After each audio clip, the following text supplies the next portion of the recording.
ಈ ಮೂರು ಅಭ್ಯಾಸಗಳಲ್ಲಿ ಯಾವುದೇ ಒಂದು ಅಭ್ಯಾಸ ಇದ್ದರೂ ಕೂಡ ನಿಮಗೆ ಡಯಾಬಿಟಿಸ್ ಬರ್ತಕ್ಕಂಥದ್ದು 100% ಗ್ಯಾರಂಟಿ. ಯಾವ ಅಭ್ಯಾಸಗಳು ಅಂತ ನೋಡೋಣಂತೆ. ಈಗ ಸಾಮಾನ್ಯವಾಗಿ ಡಾಕ್ಟರ್ ಹತ್ರ ಹೋಗಿ ನೀವು ಕೇಳಿದ್ರೆ, ಸರ್ ಡಯಾಬಿಟಿಸ್ ಯಾಕೆ ಬರುತ್ತೆ ಅಂತ ಕೇಳಿದರೆ, ಡಾಕ್ಟರ್ ಇರ್ಬೋದು, ಇವನ್ ಡಯಟಿಷಿಯನ್ ಇರ್ಬೋದು, ಅಥವಾ ಸೋಷಿಯಲ್ ಮೀಡಿಯಾದಲ್ಲಿ ಇರ್ತಕ್ಕಂಥವ್ರು ಅವ್ರನ್ನ ಯಾರನ್ನೇ ನೀವು ಡಯಾಬಿಟಿಸಿಗೆ ಕಾರಣ ಏನು ಅಂತ ಕೇಳಿದರೆ ಅವ್ರು ಹೇಳ್ತಕ್ಕಂಥದ್ದು ಏನು, ನೀವು ಎಕ್ಸಸೈಸ್ ಮಾಡಲ್ಲ, ಸೆಡೆಂಟ್ರಿ ಲೈಫ್ ಸ್ಟೈಲ್, ಅದರಿಂದ ಡಯಾಬಿಟಿಸ್ ಬರುತ್ತೆ. ನೀವು ರೈಸ್ ಜಾಸ್ತಿ ತಿಂತೀರಾ, ಅದರಿಂದ ಡಯಾಬಿಟಿಸ್ ಬರುತ್ತೆ. ನೀವು ಸ್ವೀಟ್ಸ್ ತಿಂತೀರಾ, ನೀವು ಗ್ಲೂಕೋಸನ್ನು ಜಾಸ್ತಿ ಯೂಸ್ ಮಾಡ್ತೀರಾ, ಸಕ್ಕರೆ ಯೂಸ್ ಮಾಡ್ತೀರಾ, ಅದರಿಂದ ಡಯಾಬಿಟಿಸ್ ಬರುತ್ತೆ ಅಂತಾರೆ. ಇನ್ನೂ ಕೆಲವರು ಇಲ್ಲ, ನಿಮ್ಮ ತಂದೆ ತಾಯಿಗಿದೆ, ನಿಮ್ಮ ಪೇರೆಂಟ್ಸಿಗಿದೆ, ಹಾಗಾಗಿ ನಿಮಗೆ ಡಯಾಬಿಟಿಸ್ ಬರುತ್ತೆ ಅಂತ ಹೇಳ್ತಾರೆ. ಇವೆಲ್ಲ ಶುದ್ಧ ಸುಳ್ಳು. ಇವು ಯಾವುದರಿಂದನೂ ಕೂಡ ನಿಮಗೆ ಡಯಾಬಿಟಿಸ್ ಬರೋದಿಲ್ಲ. ಸರಿ, ಡಯಾಬಿಟಿಸ್ ಅಂದರೆ ಏನು? ಡಯಾಬಿಟಿಸ್ ಅಂತಕ್ಕಂಥದ್ದು ಒಂದು ಮೆಟಬಾಲಿಕ್ ಡಿಸಾರ್ಡರ್ ಅಂತ ಕರಿತೀವಿ. ಅಂದರೆ ನಮ್ಮ ಬಾಡಿನಲ್ಲಿ ಆಗ್ತಕ್ಕಂಥ ಒಂದು ಮೆಟಬಾಲಿಸಮ್, ಅಂದರೆ ಜೀರ್ಣಕ್ರಿಯೆ ಏನಿದೆಯಲ್ಲ, ಅದು ಅಫೆಕ್ಟ್ ಆಗಿ ಬರ್ತಕ್ಕಂಥ ಒಂದು ತೊಂದರೆ, ಒಂದು ಕಾಯಿಲೆ. ಈ ಕಾಯಿಲೆ ಬಂದ ಮೇಲೆ ಏನಾಗುತ್ತೆ, ನಿಮ್ಮಲ್ಲಿ ಬ್ಲಡ್ ಶುಗರ್ ಲೆವೆಲ್, ಅಂದರೆ ಗ್ಲೂಕೋಸ್ ಲೆವೆಲ್ ಜಾಸ್ತಿ ಆಗುತ್ತೆ. ಅಂದರೆ ನಿಮಗೆ ಕಾಯಿಲೆ ಬಂತು, ನಿಮಗೆ ಡಯಾಬಿಟಿಸ್ ಬಂತು, ಡಯಾಬಿಟಿಸ್ ಬಂದಾದ್ಮೇಲೆ ಈ ಕಡೆ ಗ್ಲೂಕೋಸ್ ಲೆವೆಲ್ ಜಾಸ್ತಿ ಆಗ್ತಾ ಇದೆ. ನೀವು ಗ್ಲೂಕೋಸ್ ಜಾಸ್ತಿ ತಿಂದ್ಬಿಟ್ಟು ಡಯಾಬಿಟಿಸ್ ಬರ್ತಾ ಇಲ್ಲ. ಅವ್ರು ಹೇಳೋದು ಶುಗರ್ ಜಾಸ್ತಿ ತಿಂದರೆ, ಗ್ಲೂಕೋಸ್ ತಿಂದರೆ ಡಯಾಬಿಟಿಸ್ ಬರುತ್ತೆ. ಸುಳ್ಳು. ನಿಮಗೆ ಕಾಯಿಲೆ ಬಂದು ಆದಮೇಲೆ ನಿಮ್ಮ ಬ್ಲಡ್ ಲೆವೆಲ್ನಲ್ಲಿ ಗ್ಲೂಕೋಸ್ ಜಾಸ್ತಿ ಆಗ್ತಾ ಇದೆ. ಉದಾಹರಣೆಗೆ ಇನ್ನೊಂದು ಥರ ಎಕ್ಸಾಂಪಲ್ ಹೇಳಬೇಕು ಅನ್ನೋದಾದರೆ, ಈ ಸಾಮಾನ್ಯವಾಗಿ ನೋಡಿ, ಡಯಾಬಿಟಿಸ್ ಇದ್ದವ್ರನ್ನೇ ತೊಗೊಂಡ್ರೆ, ಡಯಾಬಿಟಿಸ್ ಬಂದಾದಮೇಲೆ ಜನಕ್ಕೆ ಏನಾಗುತ್ತೆ, ಸಿಂಪ್ಟಮ್ಸಲ್ಲಿ ಯೂರಿನ್ ಔಟ್ಪುಟ್ ಜಾಸ್ತಿ ಹೋಗುತ್ತೆ, ಅಂದರೆ ಮೂತ್ರ ವಿಸರ್ಜನೆ ಜಾಸ್ತಿ ಆಗುತ್ತೆ, ಪದೇ ಪದೇ ಮೂತ್ರ ಹೋಗ್ತಕ್ಕಂಥದ್ದು ಆಗುತ್ತೆ. ಅಂದರೆ ಡಯಾಬಿಟಿಸ್ ಬಂದಾದಮೇಲೆ ಯೂರಿನ್ ಔಟ್ಪುಟ್ ಜಾಸ್ತಿ ಆಯಿತು. ಯೂರಿನ್ ಜಾಸ್ತಿ ಹೋಗೋದ್ರಿಂದ ಅವ್ರಿಗೇನೋ ಡಯಾಬಿಟಿಸ್ ಬರುತ್ತಾ? ಸಾಧ್ಯನೇ ಇಲ್ಲ.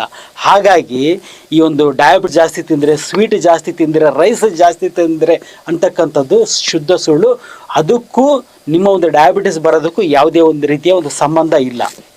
ಸರಿ, ಹಾಗಿದ್ರೆ ಆ್ಯಕ್ಚುಯಲ್ ರೀಸನ್, ನಿಜವಾದ ಕಾರಣ ಏನು ಡಯಾಬಿಟಿಸ್ ಬರಲಿಕ್ಕೆ ಅಂತ ನೋಡೋದಾದರೆ 3 ಕಾರಣಗಳಿದ್ದಾವೆ. ಈ ಸಾಮಾನ್ಯವಾಗಿ ಡಯಾಬಿಟಿಸ್ ಅಂತಂದರೆ ನಿಮಗೆ ಗೊತ್ತಿದ್ದಾಗ ಏನು ಹೇಳ್ತಾರೆ, ಇನ್ಸುಲಿನ್ ರೆಸಿಸ್ಟೆನ್ಸಿಂದ ಬರುತ್ತೆ ಡಯಾಬಿಟಿಸ್, ಅಥವಾ ಇನ್ಸುಲಿನ್ ಕಡಿಮೆ ಆಗಿ ಟೈಪ್ 1 ಟೈಪ್ 2 ಡಯಾಬಿಟಿಸ್ ಹೇಳ್ತೀವಲ್ಲ, ಅದರಲ್ಲಿ ಏನಾದ್ರು ಒಂದರಲ್ಲಿ ಇನ್ಸುಲಿನ್ ಉತ್ಪತ್ತಿ ಆಗ್ತಾ ಇರಲ್ಲ, ಇನ್ನೊಂದರಲ್ಲಿ ಇನ್ಸುಲಿನ್ ರೆಸಿಸ್ಟೆನ್ಸ್ ಇರುತ್ತೆ. ಸರಿ, ಇವು 2 ಆಗಲಿಕ್ಕೆ ಕಾರಣಗಳೇನು ಅಂತ ಹುಡುಕ್ತಾ ಹೋದರೆ, ಮೊದಲನೇ ಒಂದು ಕಾರಣ ಏನಂತಂದರೆ ನಾವು ಸೇವಿಸ್ತಕ್ಕಂಥ ಆಹಾರ. ನಾವು ಯಾವ ರೀತಿ ಆಹಾರ ಸೇವಿಸ್ತೀವಿ ಅನ್ನೋದಕ್ಕಂಥದ್ದು ಮ್ಯಾಟ್ರ್ ಆಗಲ್ಲ, ನಾವು ಆಹಾರವನ್ನು ಎಷ್ಟು ಬಾರಿ ಸೇವಿಸ್ತೀವಿ ಅಂತಕ್ಕಂಥದ್ದು. ನೀವು ದಿನಕ್ಕೆ 2 ಬಾರಿಗಿಂತ ಜಾಸ್ತಿ ಆಹಾರ ಸೇವಿಸ್ತಾ ಇದ್ದರೆ ಏನಾಗುತ್ತೆ, ಇನ್ಸುಲಿನ್ ರೆಸಿಸ್ಟೆನ್ಸ್ ಜಾಸ್ತಿ ಆಗುತ್ತೆ. 2 ಬಾರಿಗಿಂತ ಜಾಸ್ತಿ ಅಂದರೆ, sir breakfast, lunch, dinner, snacks, coffee, tea, ಪ್ರತಿಯೊಂದು ಕೂಡ ಆಹಾರ ಅಂತ ದೇಹ ಕನ್ಸಿಡರ್ ಮಾಡ್ತಕ್ಕಂಥದ್ದು ಆಹಾರ. ನೀವೇನೇ ತಿನ್ನಿ, ಎಷ್ಟೇ ಪ್ರಮಾಣದಲ್ಲಿ ತಿನ್ನಿ, ಅದು ನಿಮ್ಮ ದೇಹ ಆಹಾರ ಅಂತ ಕನ್ಸಿಡರ್ ಮಾಡುತ್ತೆ. ಹಾಗಾಗಿ 2 ಬಾರಿಗಿಂತ ಜಾಸ್ತಿ ಸಲ ನೀವು ಯಾವುದೇ ಒಂದು ಆಹಾರವನ್ನು ಸೇವಿಸ್ತಾ ಇದ್ದೀರಾ, ನೆಕ್ಸ್ಟ್ ನಿಮಗೆ 100% ಫ್ಯೂಚರಲ್ಲಿ ಪದೇ ಪದೇ ಉತ್ಪತ್ತಿ ಆಗೋದ್ರಿಂದ ಇನ್ಸುಲಿನ್ ರೆಸಿಸ್ಟೆನ್ಸ್ ಆಗುತ್ತೆ, ನಿಮಗೆ ಡಯಾಬಿಟಿಸ್ ಬರುತ್ತೆ. ಒಂದನೇ ಕಾರಣ. ಎರಡನೇದಾಗಿ ಏನಂತಂದರೆ ಹೈ ಪ್ರೋಟೀನ್ ಡಯಟ್. ಡಯಾಬಿಟಿಸ್ಗೆ ಕಾರ್ಬೋಹೈಡ್ರೇಟ್, ಗ್ಲೂಕೋಸ್ ಅಂತೂ ಯಾವುದೇ ಕಾರಣ ಅಲ್ಲ, 100% ಯಾವುದೇ ಕಾರಣ ಅಲ್ಲ. ನೆಕ್ಸ್ಟ್ ಯಾವುದು ಕಾರಣ, ಯಾವ ಆಹಾರ ನಮಗೆ ಡಯಾಬಿಟಿಸ್ ಬರಲಿಕ್ಕೆ ಕಾರಣ ಆಗುತ್ತೆ ಅಂತ ನೋಡೋದಾದರೆ ಹೈ ಪ್ರೋಟೀನ್ ಡಯಟ್. ಸಾಮಾನ್ಯ ಡಾಕ್ಟರ್ಸ್ ಎಲ್ಲ ಅಡ್ವೈಸ್ ಮಾಡ್ತಿರ್ತಾರೆ, ಇಲ್ಲ ಪ್ರೋಟೀನ್ ಕಮ್ಮಿ ಆಗುತ್ತೆ, ನೀವು ಪ್ರೋಟೀನ್ ತಿನ್ನಬೇಕು, ಪ್ರೋಟೀನ್ ತೊಗೋಬೇಕು ಅಂತ ಹೇಳಿ ಡಾಕ್ಟರ್ಸು, ಡಯಟಿಷಿಯನ್ಸ್ ಎಲ್ಲ ಅಡ್ವೈಸ್ ಮಾಡ್ತಿರ್ತಾರೆ. ನಮಗೆ 20% ಪ್ರೋಟೀನ್ ಬೇಕು, ನಮಗೆ 50 ಗ್ರಾಮ್ ಬೇಕು, 100 ಗ್ರಾಮ್ ಬೇಕು ಪ್ರೋಟೀನ್ ಅಂತ ಹೇಳ್ತಾರೆ. ಆ್ಯಕ್ಚುಲಿ ನಮಗೆ ಅವಶ್ಯಕತೆ ಇರೋದು 1-2% ಪ್ರೋಟೀನ್ ಮಾತ್ರ. ನೀವೇನು ತಿಂದರೂ ಅದರಲ್ಲಿ 1-2% ಪ್ರೋಟೀನ್ ಸಿಗುತ್ತೆ. ಬಟ್ ಇವ್ರ ಮಾತುಗಳನ್ನು, ಡಾಕ್ಟರ್ಸ್ ಮಾತುಗಳನ್ನು, ಡಯಟಿಷಿಯನ್ ಮಾತುಗಳನ್ನು ಕೇಳಿಬಿಟ್ಟು ನೀವು ಅತಿ ಹೆಚ್ಚಿನ ಒಂದು ಪ್ರೋಟೀನನ್ನು ತಿಂತಕ್ಕಂಥ ಕೆಲಸ ಮಾಡ್ತಾರೆ. ಯಾವುದು ಅತಿ ಹೆಚ್ಚು ಪ್ರೋಟೀನ್ ಅಂತ ಅಂದರೆ ಚಿಕನ್ ಇರ್ಬೋದು, ಮಟನ್ ಇರ್ಬೋದು, ಫಿಶ್ ಇರ್ಬೋದು, ಎಗ್ಗನ್ನು ಅತಿ ಹೆಚ್ಚಾಗಿ ಉಪಯೋಗಿಸ್ತಕ್ಕಂಥದ್ದು. ಜೊತೆಗೆ ವೆಜಿಟೇರಿಯನ್ ಆಗಿದ್ದ ಪಕ್ಷದಲ್ಲಿ ಈ ಮೊಳಕೆ ಕಟ್ಟಿದ ಕಾಳನ್ನು ಜಾಸ್ತಿ ಉಪಯೋಗಿಸ್ತಕ್ಕಂಥದ್ದು, ಬೇಳೆಗಳನ್ನು ಜಾಸ್ತಿ ಉಪಯೋಗಿಸ್ತಕ್ಕಂಥದ್ದು. ಈ ರೀತಿ ಜಾಸ್ತಿ ಪ್ರೋಟೀನ್ ಇರ್ತಕ್ಕಂಥ ಆಹಾರವನ್ನು ಅತಿ ಹೆಚ್ಚಾಗಿ ಸೇವನೆ ಮಾಡಿದಾಗ ಏನಾಗುತ್ತೆ, ನಮ್ಮ ದೇಹದಲ್ಲಿ ಈ ಒಂದು ಪ್ರೋಟೀನ್ ಮೆಟಬಲೈಸ್ ಆಗಿಬಿಟ್ಟು ಒಂದು ಮೆಟಬಾಲಿಕ್ ಬೈ ಪ್ರಾಡಕ್ಟ್ಸ್ ಅಂತ ಏನು ಹೇಳ್ತೀವಿ, ಯೂರಿಯಾ, ಯೂರಿಕ್ ಆ್ಯಸಿಡ್ ಮತ್ತು ಕ್ರಿಯೇಟಿನಿನ್ ಉತ್ಪತ್ತಿ ಆಗುತ್ತೆ. ಇದೆಲ್ಲವೂ ಕೂಡ ಅಸಿಡಿಕ್. ಇದು ಆಲ್ಕಲೈನ್ ಅಸಿಡಿಕ್, ಅಂದರೆ ಬ್ಲಡ್ಡಲ್ಲಿ ಆ್ಯಸಿಡ್ ಸರ್ಕ್ಯುಲೇಟ್ ಆದಾಗ ಆಗ್ತಾ ಇರ್ತದೆ ಈ ಒಂದು by products, metabolic by products.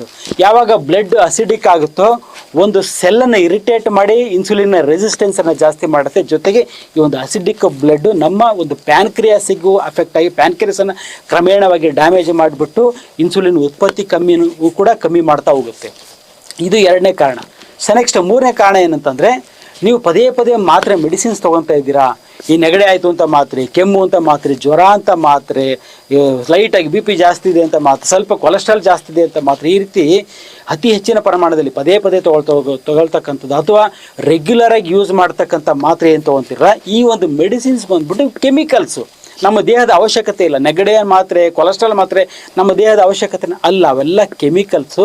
ಹಾಗಾಗಿ ಈ ಕೆಮಿಕಲ್ಸನ್ನು ನಾವು ತೊಗೊಳೋದ್ರಿಂದ ಏನಾಗುತ್ತೆ, ಅಗೇನ್ ಮತ್ತೆ ಬ್ಲಡ್ ಒಂದು ಅಸಿಡಿಕ್ ಆಗುತ್ತೆ. ಜೊತೆಗೆ ಈ ಒಂದು ಕೆಮಿಕಲ್ಸು ಸೆಲ್ಸನ್ನು ಡ್ಯಾಮೇಜ್ ಮಾಡ್ತಾ ಹೋಗ್ತವೆ, ಬಾಡಿ ಸೆಲ್ಸನ್ನು. ಹಾಗೆ ಇನ್ಸುಲಿನ್ ರೆಸಿಸ್ಟೆನ್ಸ್ ಕೂಡ ಜಾಸ್ತಿ ಆಗುತ್ತೆ. ಜೊತೆಗೆ ಪ್ಯಾನ್ಕ್ರಿಯಾಸ್ ಕೂಡ, ಈ ಮೆಡಿಸಿನ್ಸ್ಗಳಿಂದ ಪ್ಯಾನ್ಕ್ರಿಯಾಸ್ ಕೂಡ ಅಫೆಕ್ಟ್ ಆಗಿಬಿಟ್ಟು ಇನ್ಸುಲಿನ್ ಉತ್ಪತ್ತಿ ಆಗ್ತಕ್ಕಂಥದ್ದು ಕಡಿಮೆ ಆಗುತ್ತೆ.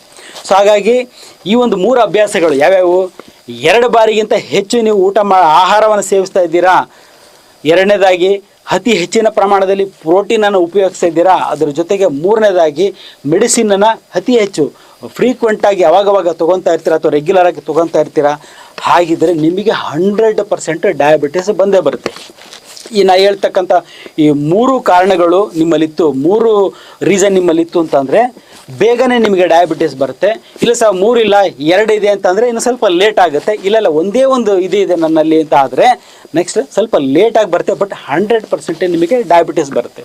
ಸರಿ, ಹಾಗಿದ್ರೆ ಏನು ಮಾಡಬೇಕು, ಯಾವ ರೀತಿ ಕರೆಕ್ಷನ್ ಮಾಡ್ಕೋಬೇಕು? ಸೊ ಮೊದಲನೇದಾಗಿ ಹೇಳ್ತೇನೆ ನಾನು, ಆಹಾರದಲ್ಲಿ ದಿನಕ್ಕೆ 2 ಬಾರಿಗಿಂತ ಜಾಸ್ತಿ ಯಾವುದೇ ಆಹಾರವನ್ನು ಸೇವಿಸಬೇಡಿ. ಯಾವುದು ಅಂತ ಇವರು ಕಾಫಿ ಟೀ ಕೂಡ, ಅದನ್ನು ಕೂಡ ಆಹಾರ ಎಲ್ಲ ಒಂದು ಎಷ್ಟಾರು ತಿನ್ನಿ, ಏನಾದರೂ ತಿನ್ನಿ, ಬರೀ ಅನ್ನನೇ ತಿನ್ನಿ, ಏನು ತೊಂದರೆ ಇಲ್ಲ. 2 ಬಾರಿಗಿಂತ ಜಾಸ್ತಿ ಆಹಾರನ ಸೇವಿಸಬಾರ್ದು ಒಂದು. ಸೊ ಎರಡನೇದು ಏನಂತಂದರೆ low protein diet, high protein ಡಯಟನ್ನು ಅವಾಯ್ಡ್ ಮಾಡಿ ಲೋ ಪ್ರೋಟೀನ್ ಡಯಟ್ ಇರ್ತಕ್ಕಂಥದ್ದು, ಕಾರ್ಬೋಹೈಡ್ರೇಟ್ ಹೆಚ್ಚಿನ ಪ್ರಮಾಣದಲ್ಲಿ ಇರ್ತಕ್ಕಂಥ ಆಹಾರನ ಸೇವಿಸ್ತಕ್ಕಂಥ ಕೆಲಸ ಮಾಡಬೇಕು. 3ನೇದಾಗಿ ಏನಂತಂದರೆ ಮೆಡಿಸಿನ್ಸನ್ನು ಅವಾಯ್ಡ್ ಮಾಡ್ತಾ ಹೋಗಿ.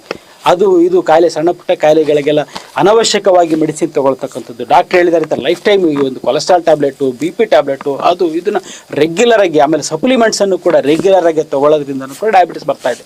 ಹಾಗಾಗಿ ಅದನ್ನು ಅವಾಯ್ಡ್ ಮಾಡ್ತಾ ಹೋಗಿ. ಮೆಡಿಸಿನನ್ನು ಎಷ್ಟಾಗುತ್ತೋ ಅಷ್ಟು ಮ್ಯಾಕ್ಸಿಮಮ್ ಅವಾಯ್ಡ್ ಮಾಡ್ತಾ ಹೋಗಿ. ಜ್ವರ ಬಂತ ಒಂದು 4-5 ದಿವಸ ಅಥವಾ 1 ವಾರ ಹಾಸ್ಪಿಟ್ಲಿಗೆ ಹೋಗೋದು ಬೇಡ, ಯಾವುದೊಂದು ಮೆಡಿಸಿನ್ ತೊಗೊಳ್ಳೋದು ಬೇಡ. ಬಾಡಿ ತಾನಾಗಿ ಅದನ್ನು ಕ್ಯೂರ್ ಮಾಡ್ತಕ್ಕಂಥ ಕೆಲಸ ಮಾಡ್ತಾ ಇದೆ. ಹಾಗಾಗಿ ಅವ್ರು ಹೇಳಿದ್ರು ಇವ್ರು ಹೇಳಿದ್ರು ಅಂತ ಹೇಳ್ಬಿಟ್ಟು ಅವ್ರನ್ನ ಫಾಲೋ ಮಾಡಿ ನಿಮ್ಮ ಆರೋಗ್ಯ ಹಾಳು ಮಾಡ್ಕೊಳ್ಳೋದ್ರ ಬದಲಾಗಿ ನೀವು ಕುಳಿತು ವಿಚಾರ ಮಾಡಿ, ಪ್ರಶ್ನೆ ಮಾಡಿ, ಅವರನ್ನು ಪ್ರಶ್ನೆ ಮಾಡಿ, ನನ್ನನ್ನು ಪ್ರಶ್ನೆ ಮಾಡಿ. ನಗ್ನಗ್ತಾ ಇರಿ, ಆರೋಗ್ಯವಾಗಿರಿ. ನಮಸ್ಕಾರ.